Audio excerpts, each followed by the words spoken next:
నమస్తే అందరికీ, నేను మీ Durga. Welcome back to our channel. Morning లేవగానే మనకి ఇంట్లో కూరగాయలు లేనప్పుడు పిల్లలకి లంచ్ బాక్స్లో ఏం పెట్టాలో అర్థం కాదు. అండ్ కొంచెం టైం కూడా తక్కువ ఉన్న వాళ్ళకి హడావిడిగా ఎలా చేసి పంపాలో అర్థం కానప్పుడు ఇలా సింపుల్గా జస్ట్ 5 మినిట్స్లో అయిపోయే ఆలూ ఫ్రైడ్ రైస్ని అయితే ఒక్కసారి ట్రై చేసి చూడండి. ఇది చాలామందికి తెలిసే ఉంటుంది, బట్ నేను ఎలా చేసుకుంటానో సింపుల్ ప్రాసెస్లో చూపించబోతున్నాను. మరి లేట్ చేయకుండా ఎలా చేయాలో ప్రాసెస్ ఏంటో చూసేద్దాం రండి. స్టవ్ ఆన్ చేసి గిన్నెను పెట్టుకొని ఇందులోకి 2 టేబుల్ స్పూన్స్ వరకు ఆయిల్ని తీసుకుంటున్నాను.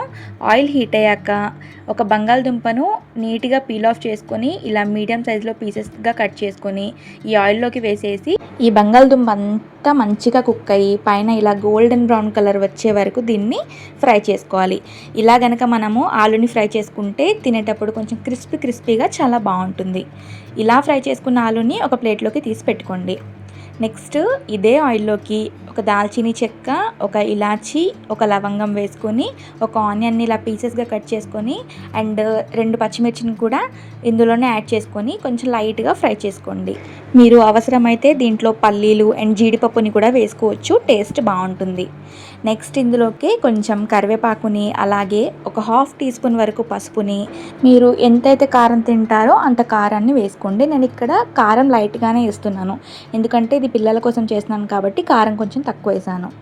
ఇలా కారం కూడా వేసేసి కొంచెం పచ్చివాసన అంతా పోయే వరకు ఫ్రై చేసుకొని ఇందాక మనము ఆలూని ఫ్రై చేసుకొని పెట్టుకున్నాం కదా, ఆ ఆలూని ఈ మిశ్రమంలోకి వేసేసి ఒక 1 మినిట్ పాటు కొంచెము ఈ ఉప్పు కారంలో అంతా కలిసేలాగా ఫ్రై చేసుకోండి.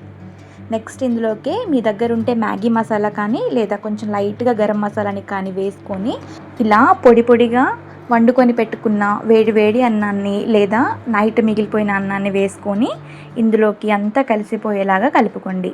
ఇక్కడ లంచ్ బాక్స్లోకి అయితే మార్నింగ్ వండిన అన్నమే బాగుంటుంది, లేదా మనం కొంచెం బ్రేక్ఫాస్ట్ కోసం అయితే నైట్ మిగిలిన అన్నంతో చేసుకోవచ్చు. ఇలా ఇందులోకి తీసుకున్న రైస్ అంతా కలిసిపోయే విధంగా కలుపుకొని లాస్ట్లో కొంచెము ఉప్పుని అలాగే సన్నగా కట్ చేసుకున్న కొత్తిమీరని కూడా యాడ్ చేసుకొని ఒకసారి అంతా కలుపుకొని ఫైనల్గా 1 టీ స్పూన్ వరకు నెయ్యిని వేసుకుంటే చాలా బాగుంటుంది. పిల్లలు కూడా మెతుకు మిగిల్చకుండా తినేస్తారు, అంత బాగుంటుంది. మరి ప్రాసెస్ అంతా చూసారు కదా, మీరు కూడా ఒకసారి ట్రై చేసి మీకు ఎలా కుదిరిందో మీ ఫీడ్బ్యాక్ని నాతో షేర్ చేసుకోవడం మాత్రం మర్చిపోవద్దు.